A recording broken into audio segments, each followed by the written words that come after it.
from Defense Secretary Pete Hegseth and Chairman of the Joint Chiefs of Staff General Dan Kane. So, Jonathan Lemire, a lot to discuss in there. We'll get to the media criticism in just a moment. But our question coming in was what to do about the Strait of Hormuz. And Secretary Hegseth said, we're not going to allow the Strait of Hormuz to remain closed. We're going to get the energy flowing.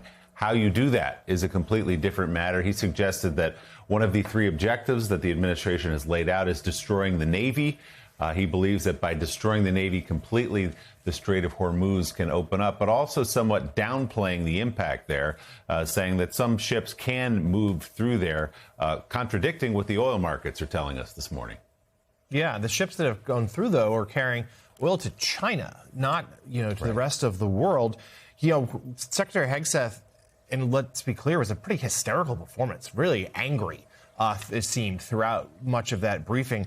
Said of the Strait of Hormuz, quote, we don't need to worry about it. But yet the rest of the administration is deeply worried about it. That's why we're seeing things like sanctions be lifted on Russia because oil prices are so high. And they are concerned about the ability to safely send ships to and through that strait. And there's active consideration of having Navy vessels provide escorts there.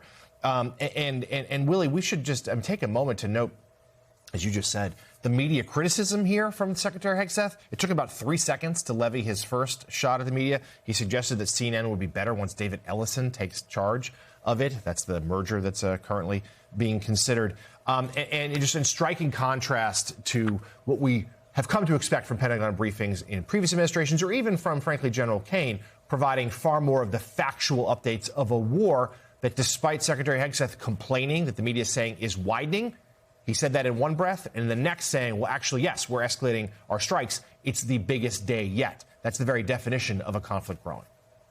And, John, you have to just point out, as you said, the contrast, which is that General Kane, when he second took the mic, immediately talked about the 4 American service members killed in western Iraq when a refueling plane, an Air Force KC-135, crashed.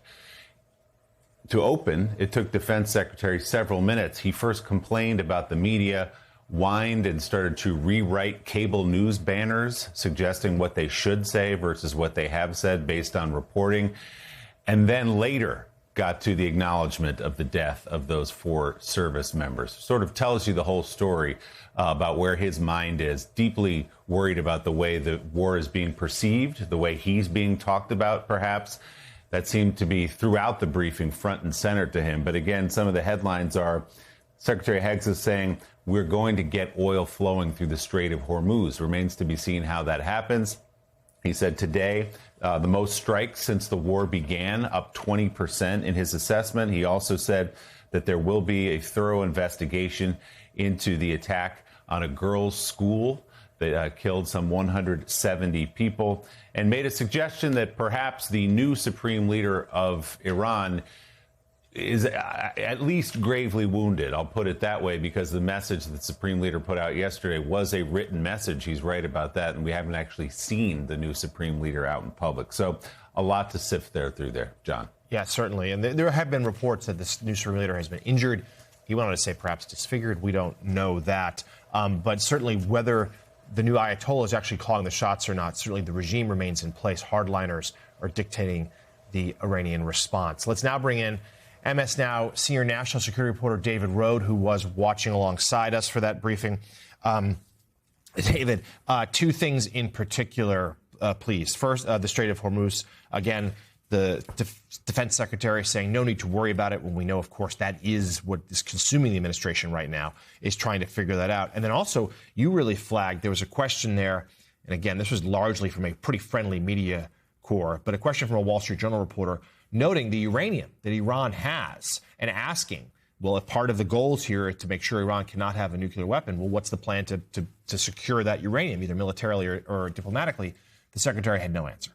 He didn't have an answer. So, again, in terms of the goals of the war, they don't have an answer on how they're going to keep Iran from having a nuclear weapon forever. And our colleagues have been talking to sources in Israel. There's a broad desire in Israel to get that uranium, to either change the regime or get that. It's nearly 1,000 pounds of enriched uranium. So it's not clear how they're going to do that. And then just most importantly on the Strait of Hormuz, we have reporting. I spoke to former naval officers and experts yesterday. The White House did not carry out sufficient planning for what Iran would do in the Strait of Hormuz. They could have anticipated this, and the bottom line is that they don't have enough ships. So there's basically the two carriers in the Arabian Sea. There's about a dozen ships around them, and there are destroyers, and the smaller ships defend the carriers if there's any incoming missiles. Pete Hegseth is making a decision to keep the ships there and continue this record number of airstrikes that he apparently thinks is going to cause the unconditional surrender of Iran. Air power has never done that in history. And so yesterday we had the Energy Secretary saying that they hope to have escorts by next month. So that's another 2 weeks of no oil getting out that's going out to the world market. Right now, the only oil that's getting out is Iranian, going to China. And, you know, I just want to point out, don't worry, everything's fine. I mean, this is the Wall Street Journal, owned by Rupert Murdoch. And right here, it's the largest one-day rise in the price of oil to $100 since 2022. And this overall is the largest disruption in the global oil market in history since, and it's a great dynamic global oil market. That is a failure of the White House and the Defense Department to plan for this. They should have spent more ships. There's been years of criticism of the Navy for not making more ships that can clear mines. And it doesn't matter that you've destroyed all the Navy ships that Iran has. Just one last point. General Kane said that the tankers that have been hit by surface-to-surface missiles. Those are hidden on the coast of Iran. There are also drones they can fire at ships. So Iran has a multi-layered way of stopping ships from going through the Strait of Hormuz. We didn't plan for that, apparently. Taking out all their ships doesn't mean they can't fire surface-to-surface missiles. So this is a huge problem economically for the administration.